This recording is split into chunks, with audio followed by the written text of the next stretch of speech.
All right. Well, hello everyone. If you're in Vancouver, you're enjoying or not enjoying a very snowy afternoon.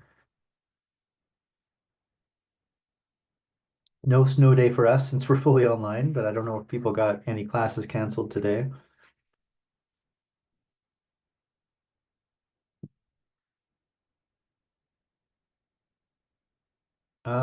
Yeah, so we're on to our third thinker this week, um, which is kind of exciting because I think as the semester progresses and each new thinker is introduced, these thinkers have more ideas that they're responding to. They're borrowing from each other, they're arguing against and attacking each other, they're coming up with new innovations. So the world of Chinese thought kind of gets increasingly complex, but in a lot of ways, increasingly interesting as we progress through the term.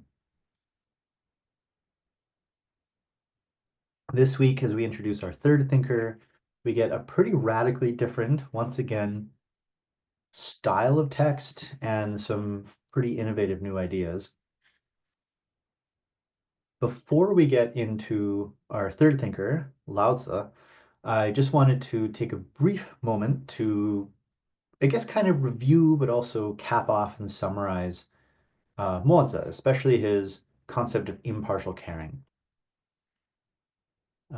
Mainly because, as I've repeatedly said at this point, I really think this concept gets frequently misunderstood. I think part of the blame for that probably goes to Mozi because even though he writes nice, logical, in many ways clear essays, as opposed to the much more difficult to interpret Analect's text or Dao De Jing, he doesn't always make his point as convincingly as you sometimes wish he would. And then maybe some of the blame goes to how Mozi has been historically understood and maybe misrepresented by his critics. So impartial caring, I really do think is frequently misunderstood, sometimes completely misunderstood, sometimes just a little bit mischaracterized. And I think one point that's really important to make is that for the most part, I really don't think Mozi is primarily describing, when he's talking about impartial caring, he's not primarily describing an emotional or psychological state. He's not really all that interested in human psychology. He has maybe one way you could reasonably criticize him is that he doesn't really seem to have a particularly sophisticated perspective on human psychology. So when he talks about impartial caring, this concept that I think often problematically gets translated as universal love, he's not talking about something that each individual has to learn how to feel on their own. He's not trying to describe how you, as the reader, need to change your feelings about people. He's trying to make a persuasive case for a carefully designed system. And so when he talks about impartial caring, he's talking about the idea behind this system rather than the idea behind how everybody personally thinks and feels. So the way that I often put it, and I think I've put it this way before already, but I think with Mozi, you want to imagine that he's basically saying to everybody to some extent, he's basically saying, okay, let's all just take a step back. Like we're all mixed up in our feelings and we're trying to figure out kind of what the best way is to approach all of these big problems. He kind of wants everyone to take a step back and consider how to produce good outcomes by designing something that's going to consistently produce those outcomes.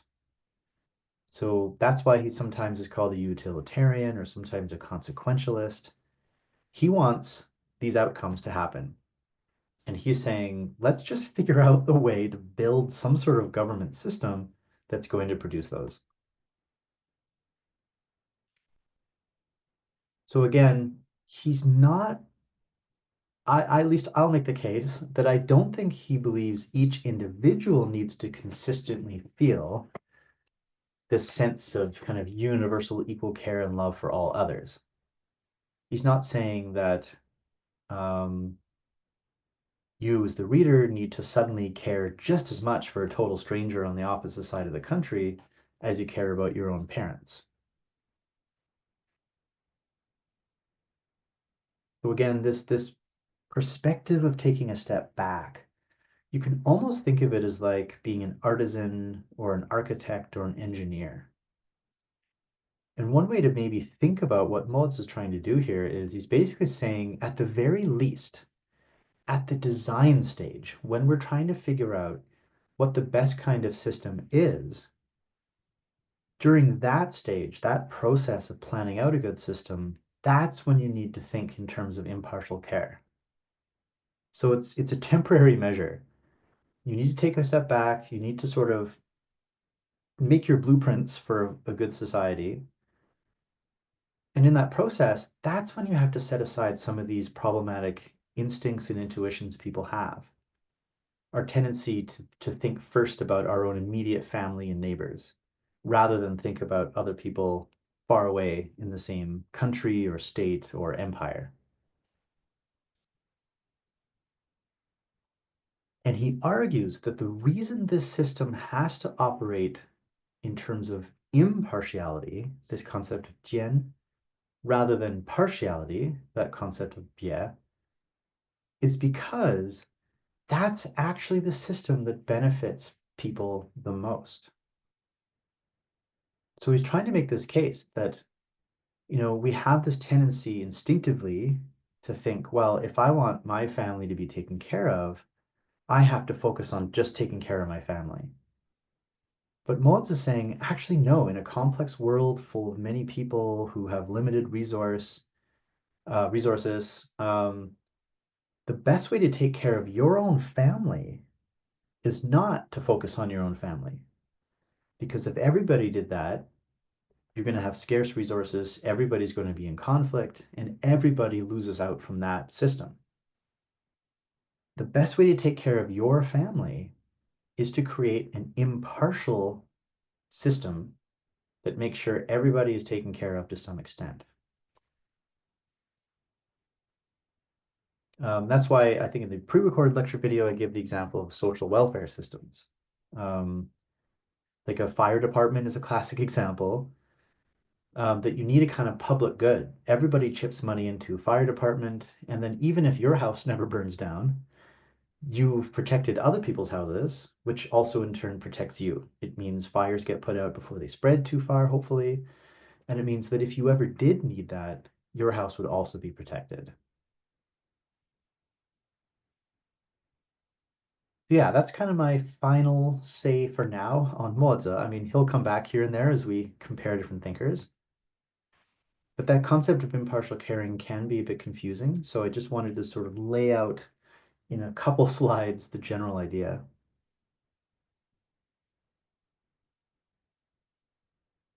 Um, yeah, any questions on that? I know I kind of dived into a lot like immediately at the start of the lecture, but no, I'm not sure how people are feeling about impartial caring, as it seems somewhat clear.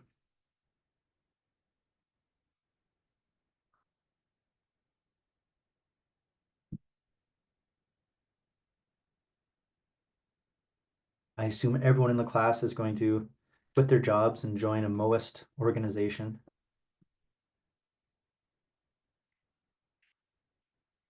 All right, I'll keep an eye on the Zoom chat box just in case anything pops up. Um, okay, yeah, so one interesting question. Does Moses' impartial caring correlate more with the concept of public will or state without explicitly identifying a state? Um, so do you mean like in the sense that he's not identifying one specific state? Or I guess I'm not quite sure. Concept of public will. Because he is, yeah, I think for the most part, he is talking about a general approach to things. He's trying to make a case for a very counterintuitive approach to this problem. Um, so I'm not sure I answered your question or not, but yeah, he thinks any good state system should operate this way. So impartial caring is kind of like his ethical premise that he thinks will make any system operate better. Okay. Yeah, otherwise, if there's no other thoughts or questions on mods, I'll keep an eye in case any pop up. Oh, there's another one. Yeah, so I said Moses' idea is getting lost in popularity as time passed, then his ideas never practiced by the kings, unlike Confucianism. Yeah, I would say so. Moism, it's complicated. So on the one hand, I would say that, yeah, Moism never really gets put into practice the way that Confucianism does, or even legalism. So you never really have a ruler, to the best of my knowledge, who basically says, I'm going to create a Moist state. But I would say, I personally, I mean, this is not a provable hypothesis. This is just my sort of interpretation of history. But my suspicion is one reason Moism kind of faded out may have been basically all their best ideas were borrowed and absorbed into the other systems of philosophy. So actually, I think we're going to get to this when we talk about Mengzi, our next Confucian thinker. But Mengzi, I think, very clearly takes the idea of impartial caring, but then adds a little Confucian twist to it. And I think probably the legalists, who we'll talk about at the end of the semester, are also heavily influenced by Mozi. So, and it's possible even the Tao Te Ching, which we're talking about starting today, also has some Moist influence. So yeah, so you never really have a Moist system, but Moism kind of survives in pieces.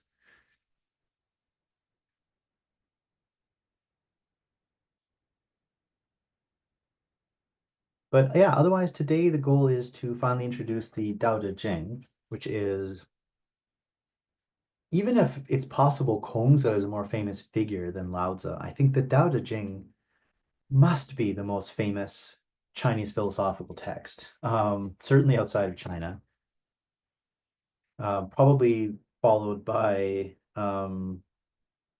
maybe Sun Tzu's Art of War, at least in the West, I should say. So it's incredibly significant text. So we're going to today sort of slowly dip our toe into the Tao Te Ching.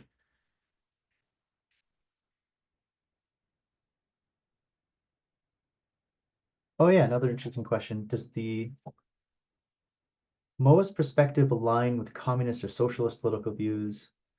That's an interesting question. Do you think this perspective has influenced or is connected to modern day China and its political system? Yeah, I think I wouldn't say Moism quite aligns with, certainly not with communism. I think there's interesting overlap with socialism, even though I wouldn't describe Moism as socialism. But there's overlaps in the sense that he does basically think you need a system that makes sure everyone to some extent is taken care of. There's definitely overlap with the social welfare system. Um, yeah, whether or not it has like a historical influence on modern day China, if it does, I suspect it's a very, very indirect influence, more from the way that some of these ideas got built into Chinese philosophy and society. But otherwise, I suspect it's not directly influenced. Yeah, and Mozi's concept of impartial caring makes sense because we have to treat everyone equally, regardless of background or relationships, to eliminate favoritism, promote fairness. Yeah, so I think that is a solid argument in favor of it as well. Hmm. That's an interesting point too. Yeah, equity is an interesting concept. Yeah, which is arguably lacking from Moism. Even if he does make a case, like Mozi explicitly makes a case for people who are injured or orphans or people who grow old without children to take care of them as a case for why you need a system to make sure everybody is taken care of in some way.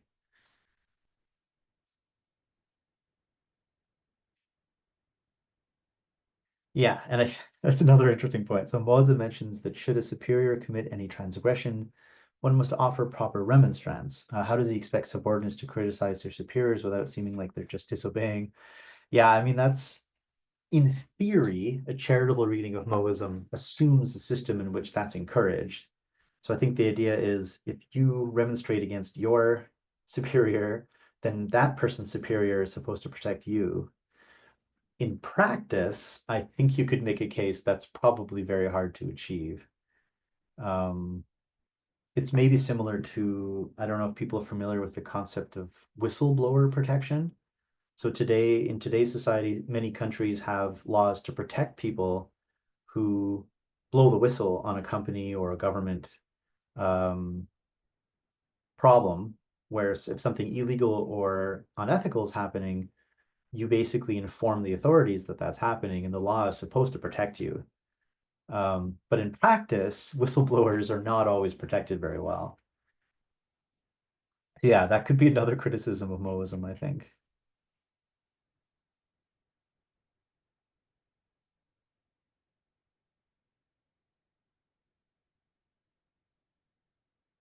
Yeah, and as an endpoint, the current leader of China, Xi Jinping, loves to quote Chinese philosophers, including Mo Tzu.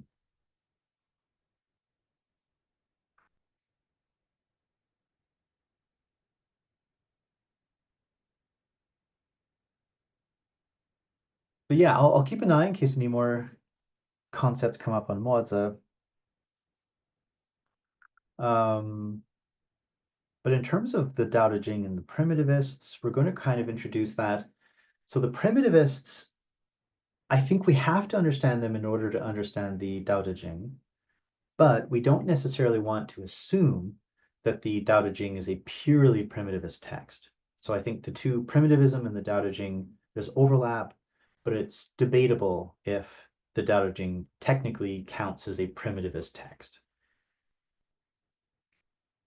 So the primitivists were, this is a term used by modern scholars to describe a kind of broad social movement and a kind of specific philosophical position. We don't have a ton of historical evidence or information about, but there's enough in the existing historical record to suggest that this was a real movement that seems to have emerged, as far as we can tell, probably somewhere around the early to mid Warring States period.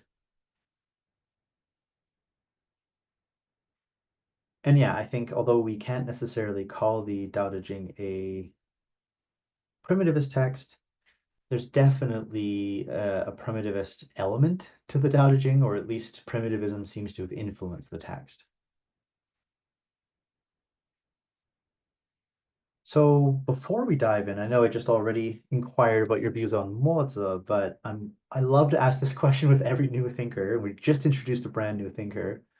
So just sort of broadly and generally, I'm curious, do people have feelings about Lao Tzu? If you had a chance to read the reading for today, maybe you've encountered the Tao Te Ching before. It's a very famous text. Um, but what do you think? What are your thoughts on the Tao Te Ching, whether it's brand new to you or you've seen it before? Any thoughts about the writing style, the contents? Susanna? In the introduction, they say that Lao Tzu was also known, sort of like considered as like a mythical character, and based on the writing style, it just seems like a lot of poetry compared to all the writings we've had. It was like, for example, for Kongji, it was sort of like um, a rewrite of conversations that occurred, and then the second one for I felt like it was also conversations, but a little bit more context and explanation. But for this one, it just feels very like poetry like, and it's not, some are more direct, but then I think there's some that like are a lot of like you can infer things, and we need to like think more about what he's saying. Right. Yeah, that seems like a pretty fair description. Yeah, it's almost like being handed a book of poetry and then being told it's actually a philosophical text. It's kind of like, yeah, so it needs a very specific approach to interpretation, I think. But yeah, that's a good way to put it, I think. So we have like this kind of collection of quotations and conversations, then we have these explanatory essays, and now we kind of have these almost mystical poetry. Yeah, Sam. Yeah, I would kind of agree. It definitely has a pretty like artistic twist to it. Like it feels like when I was reading it, like I had to read it a few times, and it feels like each time, like I feel like I uncovered something new about it. It felt like I was, I don't know, being changed as I was reading it. But but yeah, it definitely reads a lot like poetry in that you have to sit with it. But like also sometimes like analyzing it word for word, it felt like counterintuitive to like what it was trying to communicate. I don't know if that makes sense, but yeah. Yeah, I think so. Yeah, that puts it well too, because it is kind of like the comparison to poetry works that way, because poetry you have to sit with, you have to read multiple times. Yeah, it affects you differently than like a persuasive philosophical essay. And yeah, I would agree, I think, with your description, assuming I got you, that if you read it literally word for word, then you're probably not reading it the way it's intended. It Yeah, exactly. deviates in weird directions. Yeah. Anna. I think I found that like a Dao thing. He was more like it's not really straightforward to say he's like what he means in his writing. Right. Like, unlike Mozi, well, Mozi and Kongzi, like Mozi is more like straightforward, but like Tao thing because I think because of his writing style, it's more poetic. So like it's kind of like really hard to like get like what he wants to argue in his writing. Right. So it's like Yeah.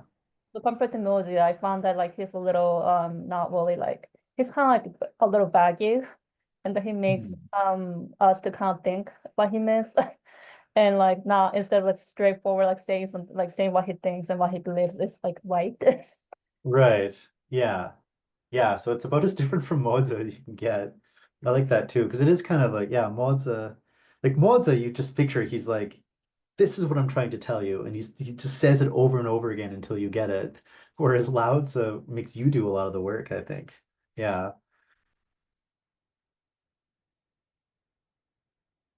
So we have, yeah, so we have some interesting ideas popped out. Concept, if one thing is too much or too absolute, it'll change to the opposite. Yeah, so you prefer to the Analects, fair enough.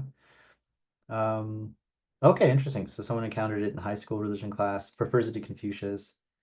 Yeah, Tao Te Ching heavily related to Taoism. I think we could argue that Tao Te Ching, yeah, Taoism is kind of a thing that later gets invented as a kind of system. Like later someone says, oh, this is Taoism, and sort of puts things like the Tao Te Ching in it.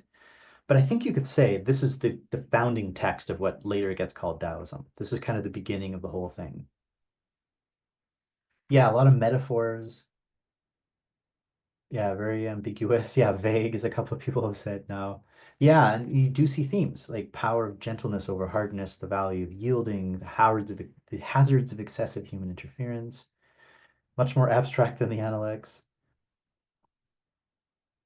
Yeah, it is a tricky text. It's one of those texts where it's like 2 weeks is not enough time to really dig into the Tao Te Ching, I think.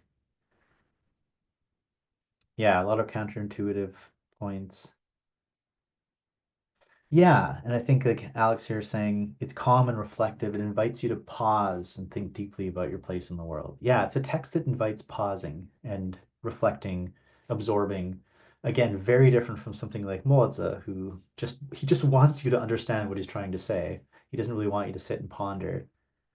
At least that's how I look at the text.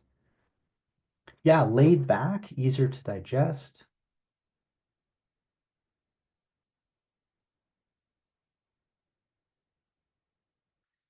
Yeah, that's interesting. Impression, it's on the more mystical end, but actually reading it, it does feel very philosophical. Yeah, I think that's also fair.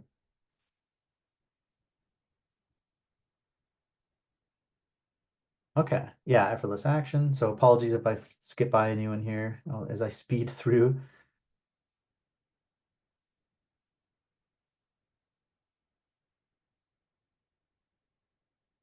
Okay, yeah, so thank you. Those are some nice comments. And yeah, I think that does get to it pretty well. Um, and I think that's kind of how we're going to approach it. It's an interesting text because it's very poetic. It can feel mystical or abstract. But I think that's all very deliberate. Like as some of you pointed out, it seems like it's something you're meant to sit with, to absorb. It's meant to sort of change you the way a poem might change you, rather than something meant to simply persuade you or lay out a kind of philosophical argument. So that makes it challenging, but that's also kind of the appeal. And that's definitely like my history with the text is it's one of the primary things that got me interested in Chinese philosophy to begin with. So it's one of the reasons I'm here now doing this for a living. But I've gone back and forth on it. I went through a period where I lost interest in the text. I kind of was like, oh, actually, it's not that deep. It's not that interesting. I think I get the basic point. And then I think in the last, I don't know how long now, 3, 4, 5 even years, um, I've kind of turned completely around on it again. And I just find the text really relevant and surprisingly um, insightful. So I'm kind of back to where I started. I think it's one of my favorite texts again. So we'll dig much more into the text, especially next week. But also we'll on this week's pre-recorded lecture video, we'll talk a little bit more about the sort of myths around Lao Tzu and about some strategies for reading the text, trying to get a sense of the worldview of the text. Um, I think sometimes approaching it in a similar way to the Analects can be helpful. And by that I mean not looking for a logical argument or trying to draw all the insight from just one passage, but looking for themes and consistent points throughout the text and comparing them to really try to get a sense of exactly what the belief system is here. But different from the Analects because, yeah, it's laid back, it's poetic, it has a very different attitude and approach.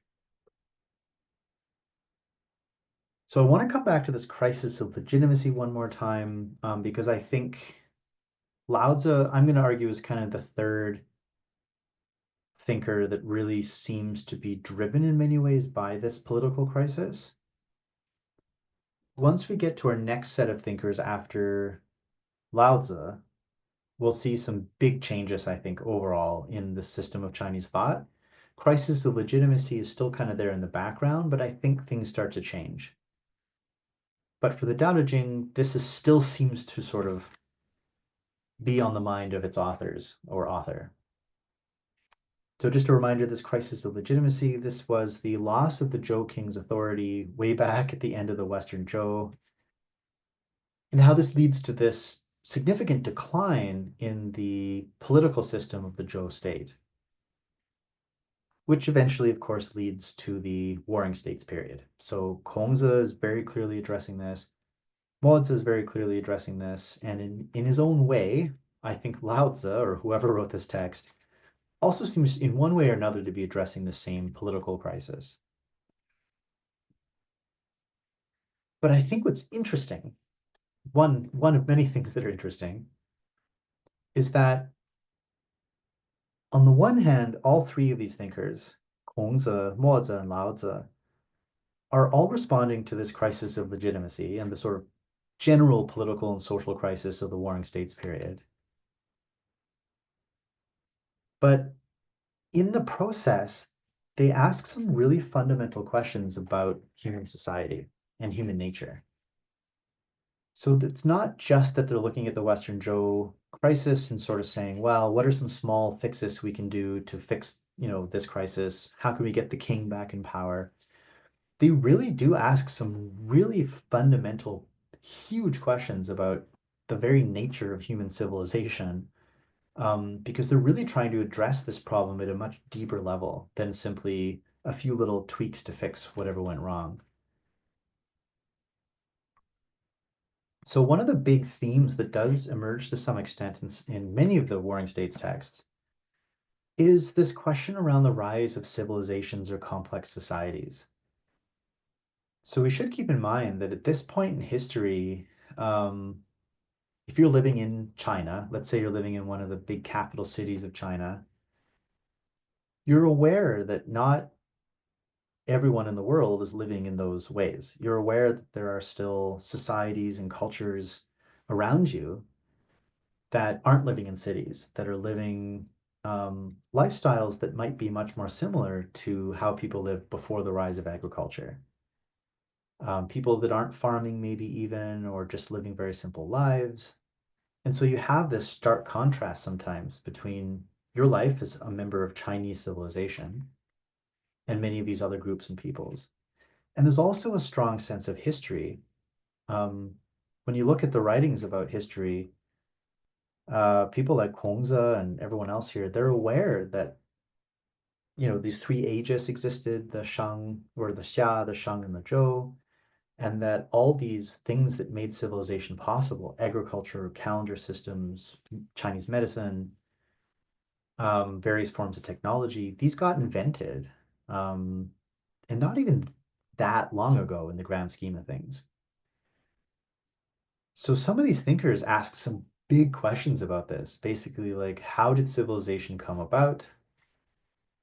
And very fundamentally, is this particular system of human organization good? Like, is this a good thing? And if it is, what went wrong and how do we restructure human society and civilization to create something better than what we have right now? So they're really asking, like, these thinkers had the space and the opportunity to start to question some significant things about human life.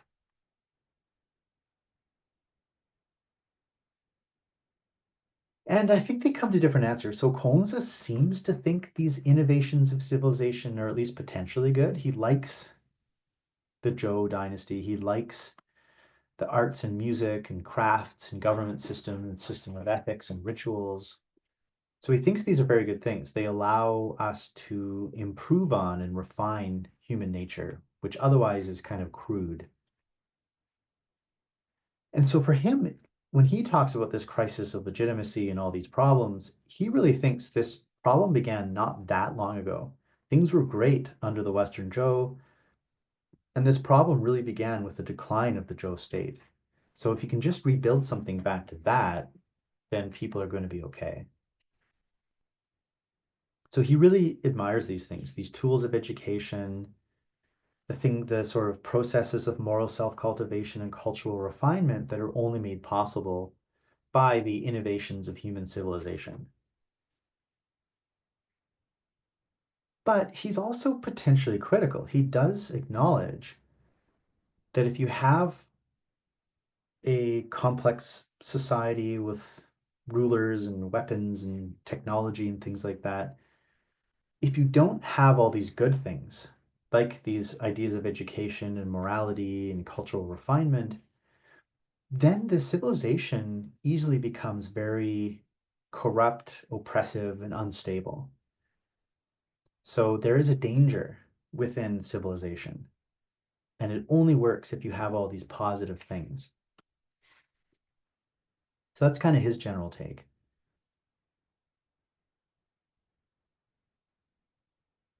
Moza also seems to think human civilization's basically good. Um, he uses these artisan metaphors. He likes the idea of designing a good system. And the reason, if you remember that opening bit to the Obeying One's Superior chapter, he lays out that history of how before the Son of Heaven came about and unified people's norms, you had chaos and instability and war. So he thinks government authority and regulation are a good thing. But he still has these potential problems with civilization. For him, it's kind of the opposite of Kongzi. Kongzi's wary of power and authority, but he likes cultural tools and forms of refinement. Mozi likes the authority and regulations, but he thinks the high culture of Confucians and other social elites is wasteful and excessive. It causes all sorts of problems. And if you go back to my opening today about impartial caring, he thinks that the self-interest of powerful people is oppressive and ultimately self-defeating. So basically, Kongzi and Mozi both like civilization, but they also think that if you're lacking certain key elements, that civilization can become very bad, essentially unstable, oppressive, unhealthy.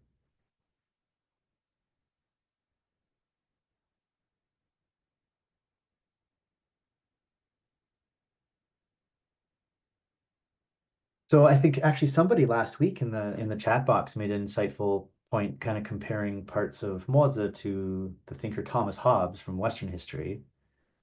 I think that's a nice segue actually today. He very famously, if you know nothing else about Hobbes, you probably know this quotation, where he says that in a state of nature, so basically human beings without a kind of almost Modian system, like if you don't have a powerful authority in a system of government that's stable, you basically have a very nasty life. He describes life in a state of nature as solitary, poor, nasty, brutish, and short. I think Mozi would agree. Kongzi less so, but there's elements here Kongzi might agree with as well.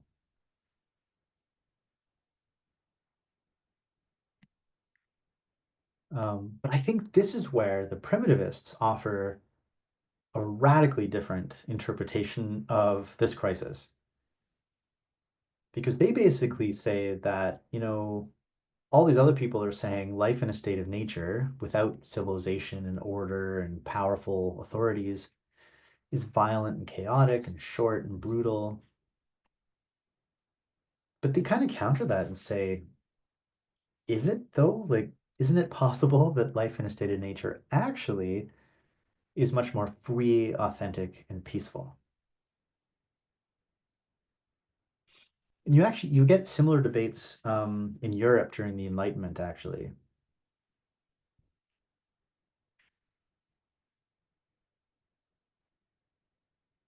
So this basically leads us into the primitivists. This is our third response to the crisis of legitimacy. It's very different from Kongzi and from Mozi.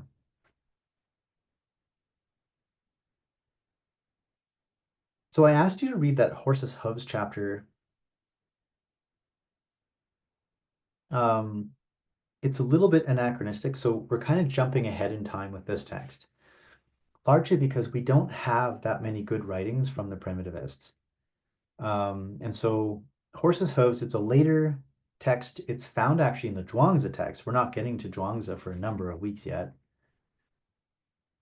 And even within the Zhuangzi text, it's a late edition, probably not written by Zhuangzi himself. So this is a much later text. So just keep that in mind.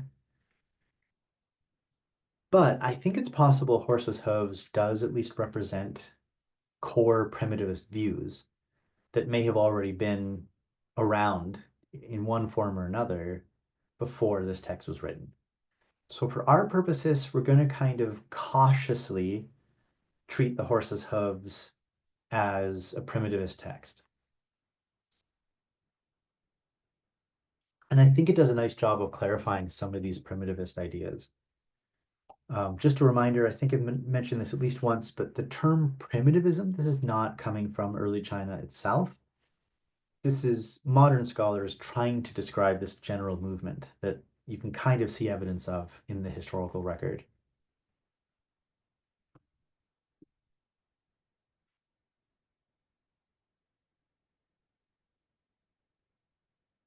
So Horse's Hooves, if you had a chance to read it, the basic premise is relatively straightforward. And the author uses horses as an interesting metaphor to make its point. It seems pretty clear horses here are a metaphor for people. And is contrasting horses in a state of nature with horses living in a civilization or complex society.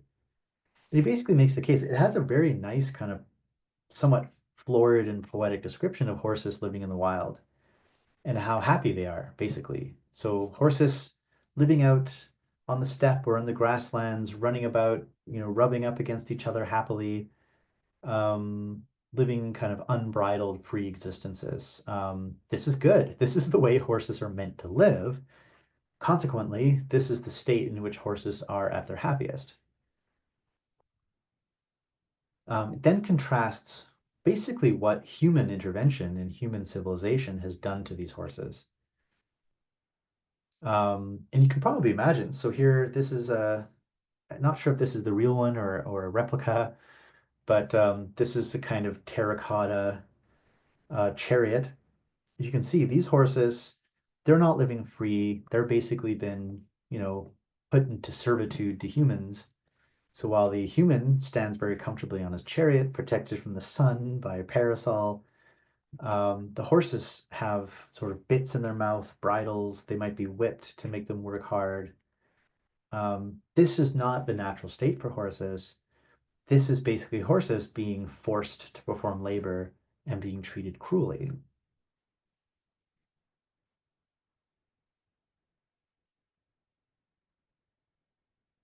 So we have these passages like, basically, yeah, if you pile poles and yokes on them and line them up in crossbars and shafts, then they will learn to snap the crossbars, break the yoke, rip the carriage top, champ the bit, and chew the reins. Thus horses learn how to commit the worst kinds of mischief. This is the crime of Bo Le. So Bo Le is a sort of famous semi-mythical figure who is the master of taming horses, basically. He's usually portrayed in a positive light in Chinese history because he's this amazing person capable of working with horses. But again, here the text is really trying to shake our assumptions a bit and saying, well, this guy who is so great at sort of breaking and taming horses, actually, he's committing a kind of crime. He's taking horses and making them miserable. And all the things that we think of as bad behavior from a horse, these are just horses responding very naturally to unpleasant, oppressive things that are being done to them.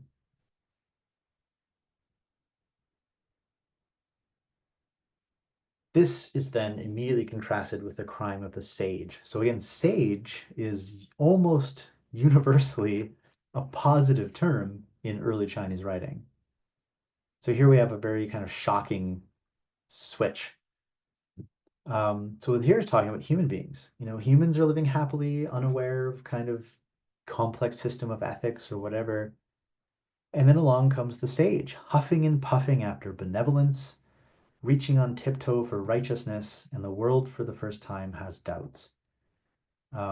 So it's not a coincidence that the text is using very Confucian ethical terminology here. And here the suggestion is basically, we tend to view Confucius, Kongzi, and these historic sages who founded civilization as these great heroes who made the world a better place. But basically saying, actually, these things cast doubt in our minds and they become tools of oppression. They turn us against our actual nature.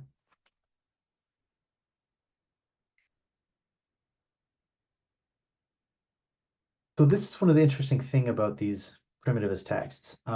It's very much a direct attack on people like the Confucians and Mohists, and it's an attempt to get us to think sort of in terms that are contrary to how we might normally tend to think about these people. So Confucians and Mohists, they're talking about things like reducing crime, stopping war, reforming people ethically, and in ways that they deem positive, changing their behavior. But if we think about that reducing crime concept, the text is basically trying to say, like, well, we're just kind of assuming that people who break the law and commit crimes are bad people who need to be stopped, and that the sages and ethical thinkers like Kongzi and Mozi and all these other people are great moral heroes because they're trying to stop these people from committing crimes. But really, it asks a fundamental question of who actually are the real criminals here. Is it the people who break the state's rules, or is it the people who created those rules in the first place? So go back to that passage about putting bits in horses' mouths and putting bridles over them and whipping them and all of that. If the horses fight back and become violent, is it that the horses are bad criminals that need to be reformed? Or is it that the horses, again, are responding very naturally to systems of oppression?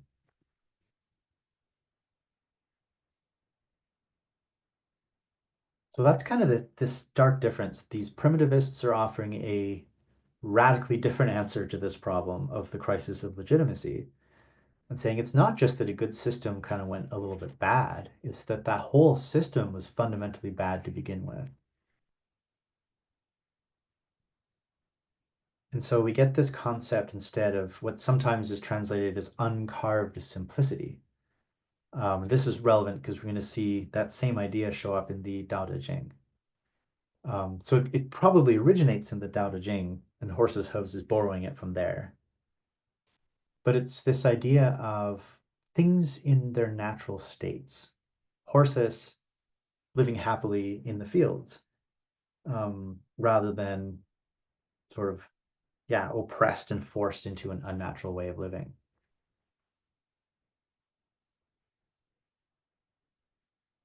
So this is, again, kind of the inverse of what Kongzi is talking about.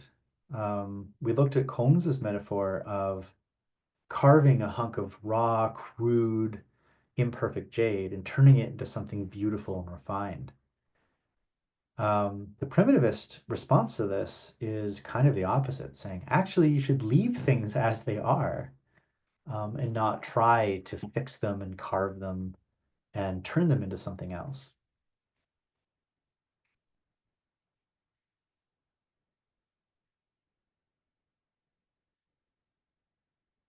So this is the different approach.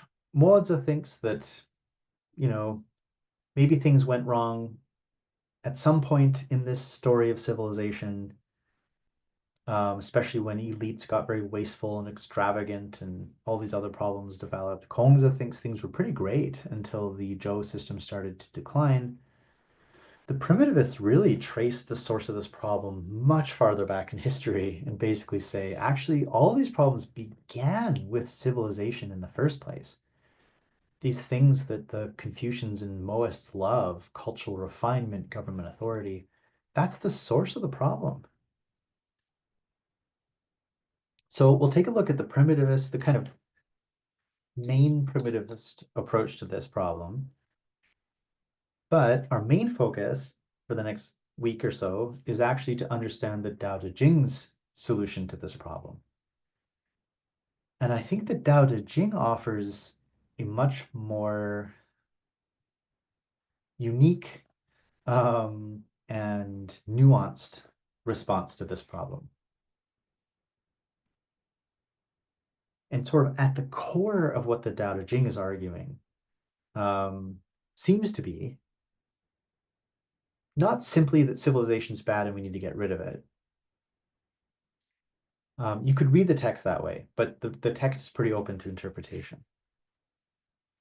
But at the very least, I think that Tao Te Ching is saying something much more interesting, but difficult to fully understand.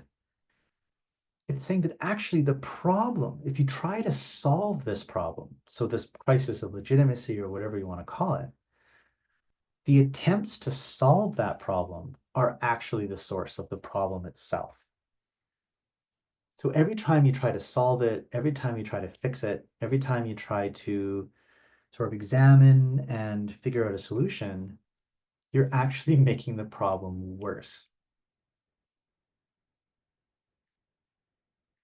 Therefore, the Tao Te Ching seems to be arguing we can't solve this with a solution.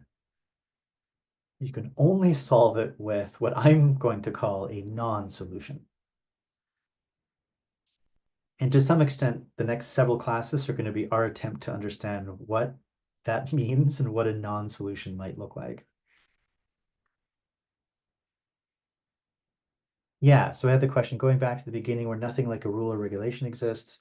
Yeah, it looks like it's a little unclear what the sort of pure primitivists think. If you look at kind of the little bits of evidence we have about primitivists, they seem to think, it's a little unclear what they think. They seem to think that agriculture is okay, even though that's a fairly recent invention. But yeah, they seem to think that beyond that, you don't want to have too many rules. You don't want to have too much sophistication or technological innovation. You want to keep things fairly simple. I don't know if that means no rules or regulation. Maybe they do. At the very least, very minimal rules and regulations.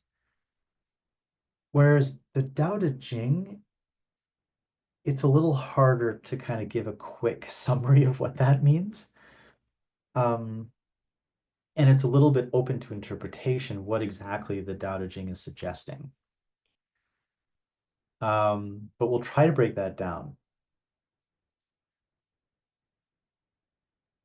Yeah, before I sort of dive into the Tao Te Ching, any thoughts or questions about the primitivists specifically, or any of the stuff I just talked about at length? Oh, yeah, it's an interesting question. Is it like we should keep stuff that's necessary for survival, but not the excess? Yeah, I think that might be fair. That's probably to a large degree what the primitivists think. Yeah. And actually, Moza might agree with that to a certain degree.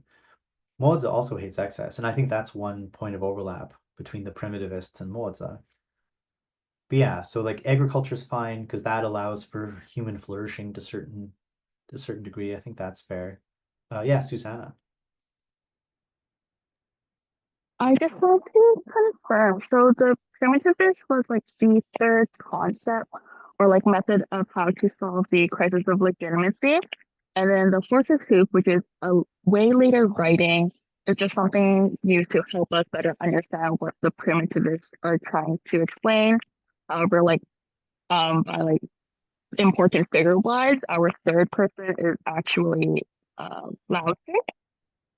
Yeah, so basically, yeah, so the primitivists, yeah, I think that puts it well. So I guess I'm saying primitivists are kind of the third response to the crisis of legitimacy.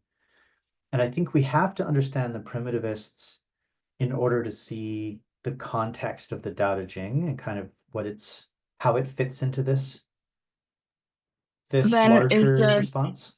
then is the Tao Te Ching like the fourth response to the crisis? Or is it Yeah, like a subsection of the third? that's a yeah, that's a good question.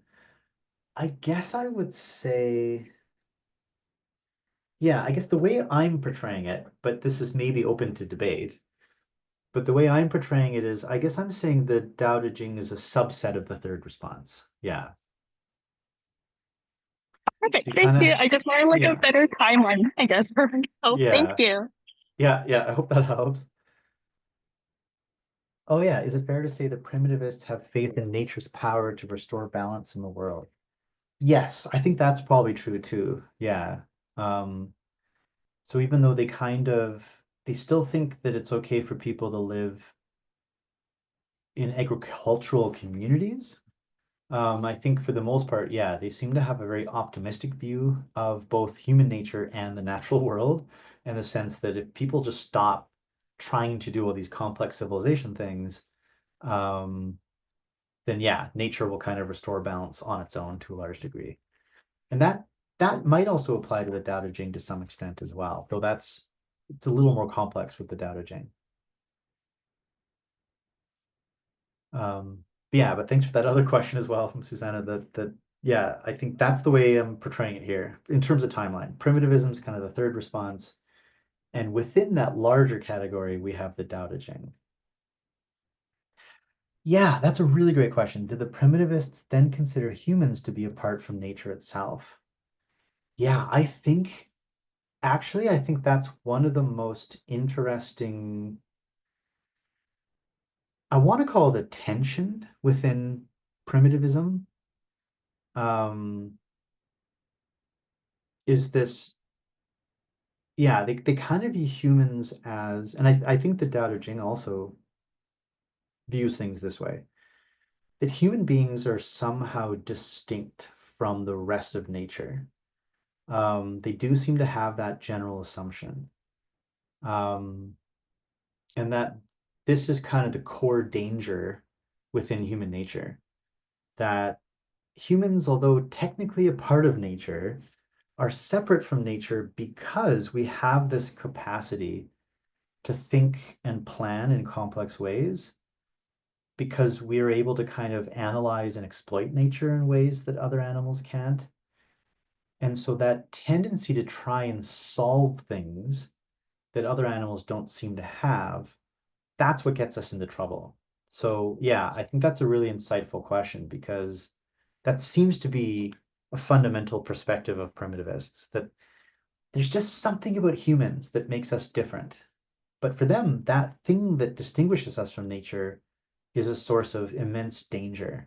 And a lot of primitivism, including what we see in the Tao Te Ching, is kind of portrayed as a way of addressing that danger. We need to kind of hold back these worse instincts of human nature that make us go against nature. Yeah, another question, are the primitivists separated from the Taoists? If not, then where do they come from? Um, yeah, so I guess it's kind of a two-part answer to that question. So I would say at this point in time, there's no such thing as Taoists. It's one of those questions that has an irritatingly complex answer. Um, that basically Taoism is a term that gets applied much later, possibly not until the Han Dynasty, so after the end of the Warring States, to try and describe some general philosophical tendencies that developed during the Warring States period. And I would say those tendencies include primitivism. It includes the Tao Te Ching, whether you view that as purely primitivist or not. It includes some later writings, so Zhuangzi usually is included, as well as some other thinkers, maybe even certain practices like certain types of meditation. I think you could view all of those as eventually converging and being understood as different parts of this larger category of Taoism. But during the Warring States period itself, there isn't really a system of Taoism. There's primitivists, there's this thinker, there's that thinker, and they may have ideas in common and they may influence each other, but they're not really part of one coherent school. So the primitivists themselves, as far as we can tell, they presumably must have mostly been highly educated, or at least many of them were. So they might have been largely coming from this class of scholar bureaucrats that made up most of these thinkers, including the Confucians. Maybe some of them came from similar classes to the Mohists, so we might have had some other lower class, social class people who joined this movement as well. And then I think it's possible you had a variety of primitivists. You may have had primitivists who sort of made these philosophical arguments and came up with philosophical ideas that were critical of civilization, even while they continued to live in it. So you may have had primitivists who were scholars of one type of or another, living in a Chinese capital city, for example, like maybe studying at the Jixia Academy, where a lot of these thinkers located themselves in the Warring States period. And then you also had these scholar recluses, who we'll talk about in a minute, who appear to have actually set up their own agricultural communes. Like they actually set up their own sort of utopian communities where they tried to stay out of the business of the rest of Chinese civilization and live very simple agrarian lives. So I'll talk about the recluses later today, and we'll come back to them actually when we look at Mengzi, because he debates some of these people as well. Yeah, would it be accurate to think that Lao Tzu wants humans to live a more passive stance than the one that micromanages everything for human race to stay out of trouble for the sake of humanity's sanity and good? Yeah, I think, well, we'll dig into what exactly Lao Tzu's response is. It's it's a little bit too complex and nuanced to kind of easily summarize. Um, but in general, I think yes, I think that's a fair description. Um, a kind of, you could read the text as proposing a very passive stance. Yeah, one that doesn't try to micromanage everything, one that's a lot more kind of hands off. I think that's fair. Yeah.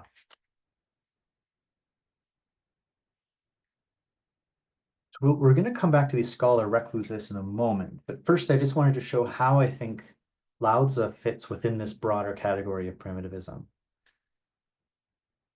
So as I noted, what makes him really interesting, what makes the Tao Te Ching philosophically very fascinating, is how it seems to address this primitivist critique but it offers a very philosophically innovative and fascinating response to it. And so we have this problem, we have this crisis, we have this primitivist critique of civilization, but the Tao Te Ching doesn't think it's maybe necessarily quite as simple as simply just let's all go live on a farm somewhere. Instead, the Tao Te Ching offers a kind of unique philosophical response to this challenge. And because, as I noted, the Tao Te Ching thinks that any attempt to solve a problem almost inevitably creates additional extra problems, he has to approach this problem from a very different direction. Instead of like planning it out like a Moist on a chalkboard and with a blueprint, what we really need to do is erase all of that. You need to find a way to unsolve, to undo, and to unteach. And that's one reason the text is so mystifying when you first read it, because it says these things that just on the face of it don't seem to make sense. So this is one reason when you read the text, it avoids clear logical arguments or statements. Because if you approach a problem that way, if you approach it like a Moist, for example, you're going to fall into this trap. If you try to solve it, you're going to cause more problems. And so you can't apply simple logic. You can't apply a persuasive essay that's going to tell you exactly what to do, because that's going to cause all of those same problems. I think this is also why the text presents very counterintuitive perspectives. It's trying really hard to say things that don't sound right, especially to the average philosopher in early China, where we all kind of agree on this, or maybe we disagree on that, but we're all trying to solve this problem. No, the Tao Te Ching is basically trying to tell you everything that you think about the world is probably wrong, and you need to think from a completely different counterintuitive point of view. And so I think that's also why the text is very poetic. So a lot of you pointed out at the beginning of today's class that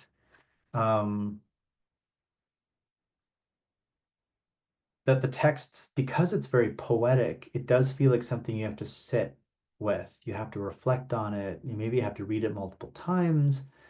And the reading it, the kind of process of reading it changes you over time in some ways. I think that's probably the goal of the text. It's not to convince you of something necessarily, at least not just convince you of something. It's also trying to erase your assumptions. It's trying to undo a lot of your mistaken assumptions about the world that you may not even be aware that you have.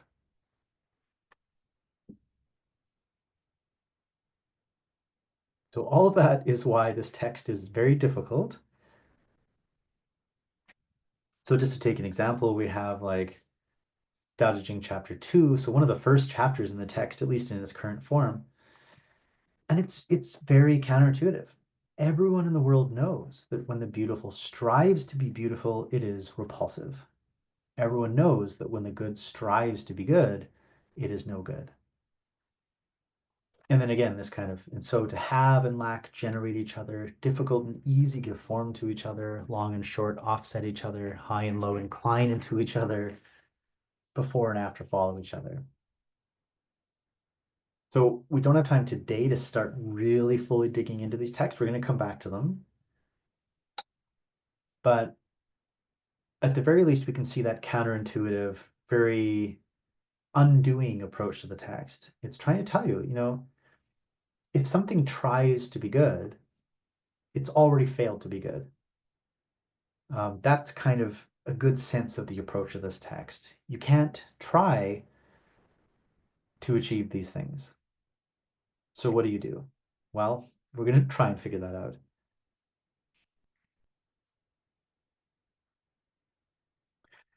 Yeah, it's the same way the Tao Te Ching doesn't strive to provide a concrete solution as a solution. Yeah, so I think the text is written in this non-doing way, arguably. And you could debate how successful it is, but yeah, I think the text is trying to achieve things without striving to achieve them. And we'll see if that's actually possible. And this is also why we get these very contradictory sounding things. This is why sages, and here sage is positive, abide in the business of non-action and practice the teaching that is without words. And then we'll get into these other details, but produce without possessing, act with no expectation of reward. When their work is done, they do not linger. But that key concept, that's maybe one of the most fundamental but difficult terms and innovations within the text, non-action. You can only successfully do things by non-doing them. And that's a really difficult concept. We're gonna spend a bunch of time digging into that. But I think that gives us a good sense of kind of the general nature of this text.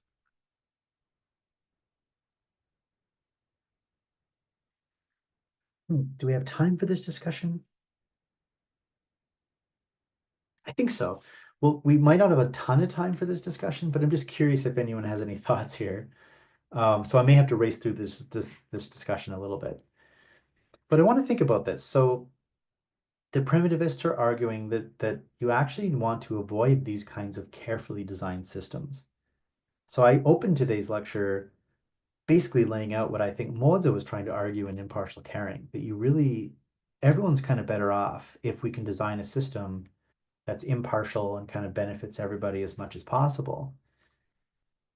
The primitivists lay out an argument basically saying that's terrible. That's actually a crime. That is the worst thing you could possibly do.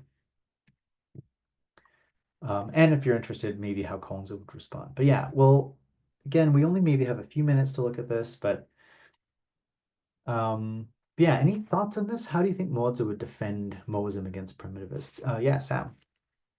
I think Mozart, sorry if I'm pronouncing that poorly. Um, but I think he would argue that it sort of falls into the same kind of line of thinking of Confucianism that sort of relies on like each individual sort of self-cultivating and kind of assuming that everyone individually is going to like strive to do this non-doing approach, and it's again like the problems that they're experiencing politically in terms of war might be like outside of the scope of expecting everyone to kind of individually behave in this way. Right. Yeah, that makes sense. That does seem like it makes sense. Yeah. So you might view this as like this, once again, you can't do it. You need a system because you can't just hope everyone doesn't do this. Yeah, I think that makes sense. So he's trying to avoid any individual solution. You need something in place to make sure people have those protections and operate that way. Yeah, Anna.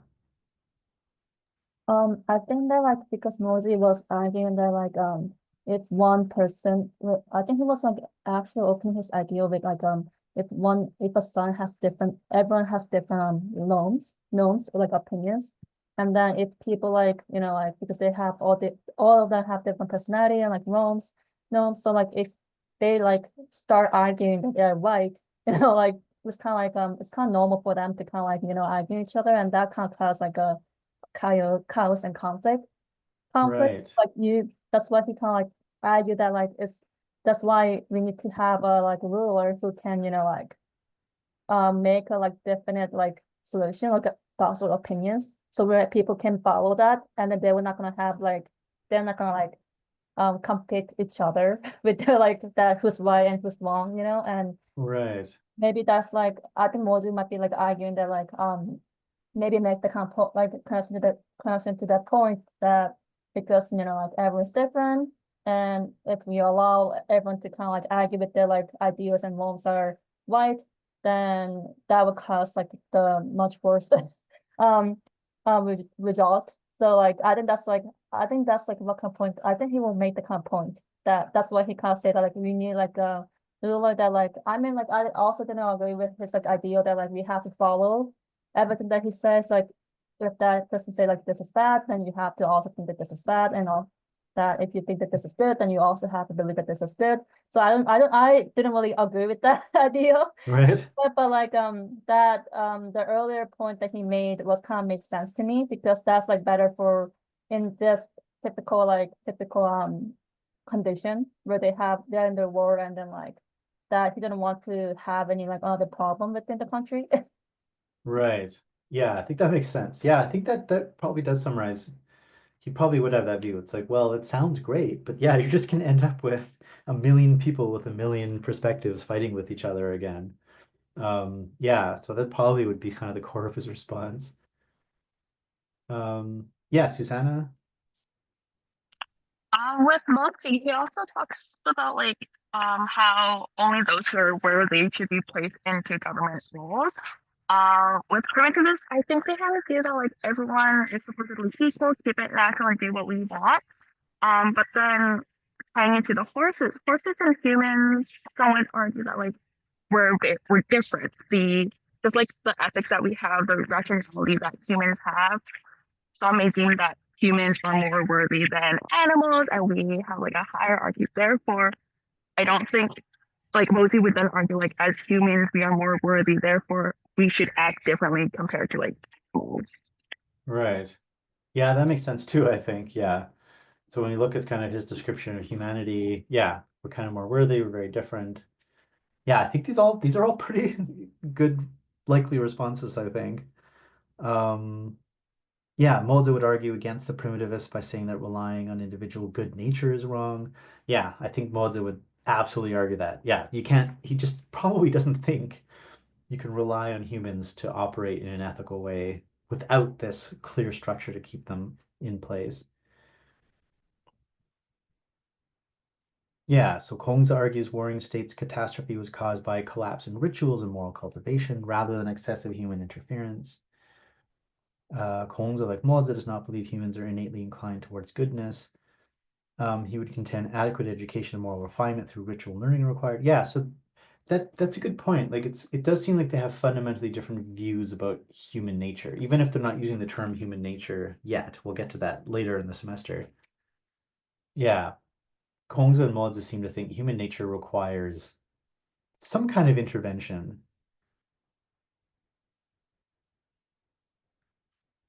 Yeah, so you need some sort of system to intervene. Um,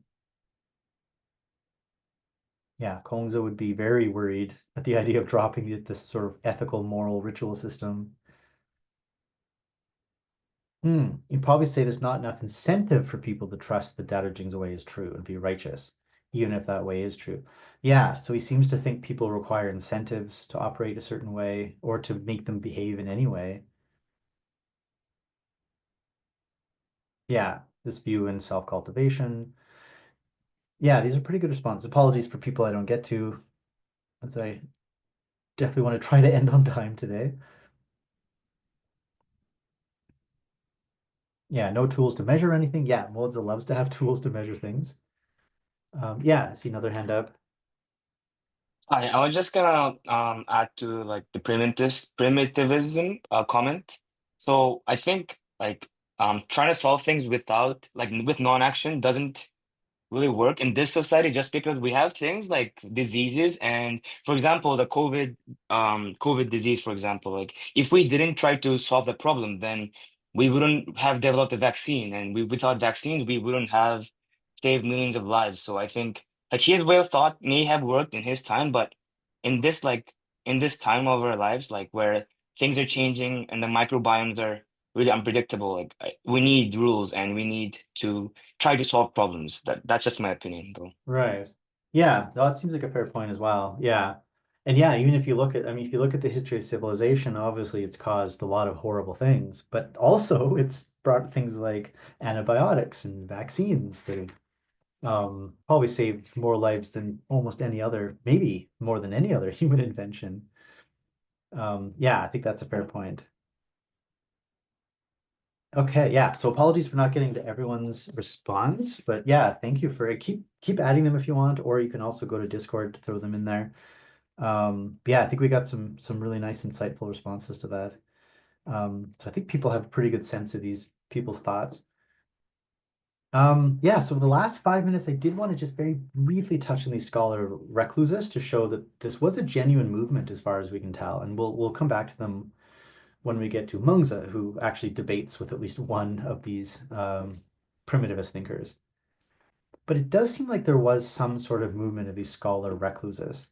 They kind of, in the Analects, I had those passages I gave you. These recluses kind of seem to leap out of the forest or whatever with wild eyes and sort of declaring these strange statements or making these mystical claims that critique Kongzi. They remind me kind of these characters. I grew up watching a lot of Hong Kong cinema, so I watched a lot of these kung fu movies. But it reminds me of these kind of eccentric kung fu masters from some of these early films. So in the Analects passages I assigned for today, we have a few examples of these where, Kongzi or one of his disciples is just kind of walking along about their day, and then one of these scholar recluses kind of leaps out and verbally critiques them. So just one example, we have Analects 18.6. So these are late chapters of the Analects. A lot of people think that these may have been later additions. These events may not have actually taken place at all, or if they did, they may not have happened during Kongzi's life. But it's hard to say for sure.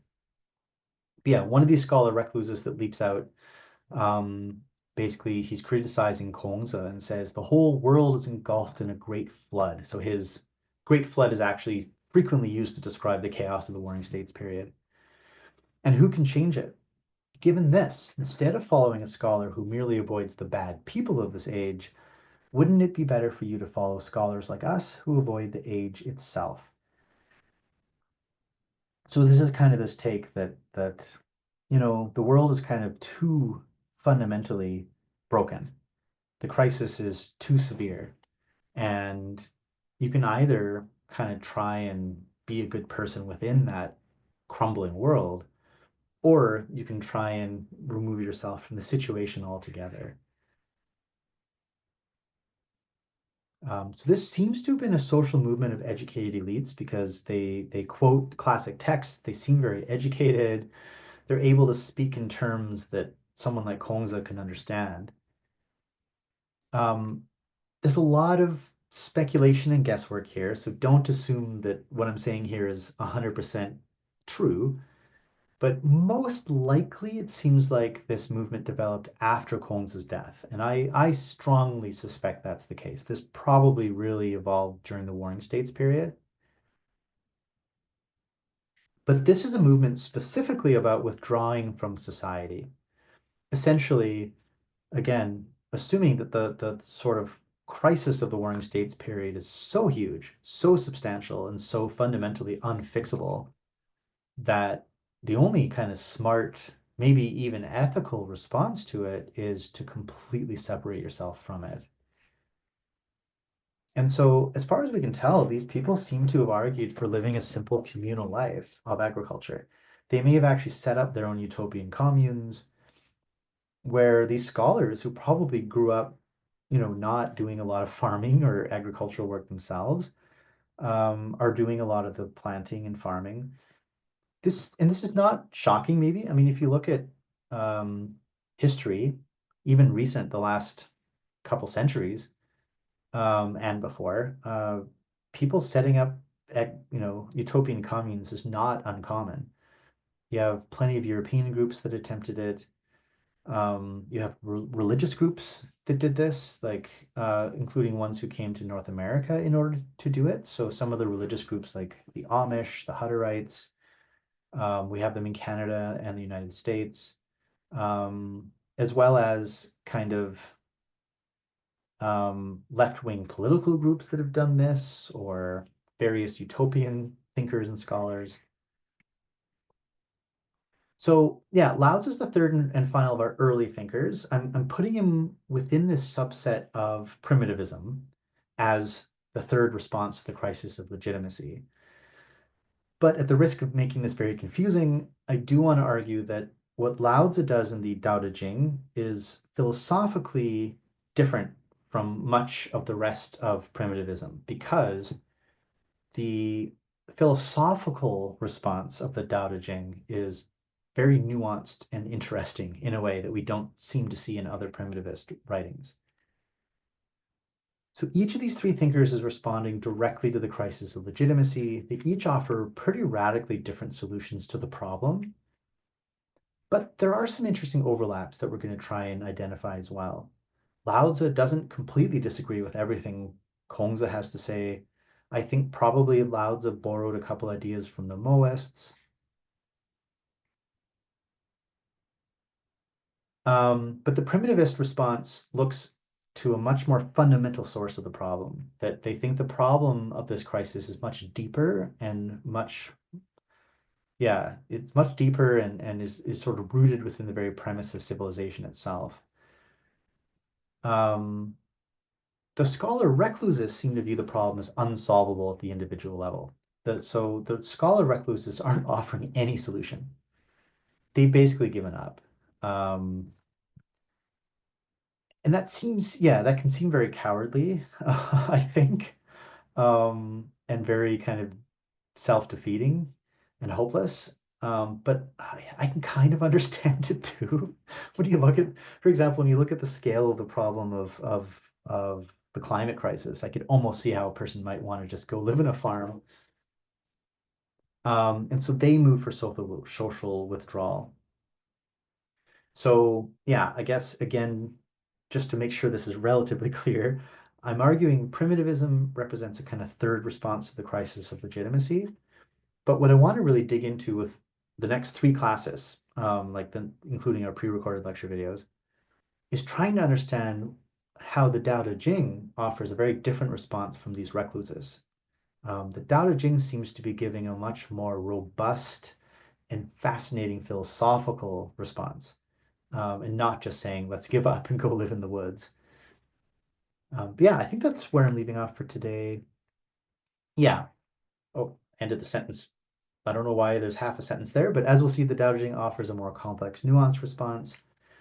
And the basic core of that argument is that ultimately all attempts to solve the problem simply add new problems. And so the solution must be a non-solution. So that's the premise we're going to try to understand over the next week and a half.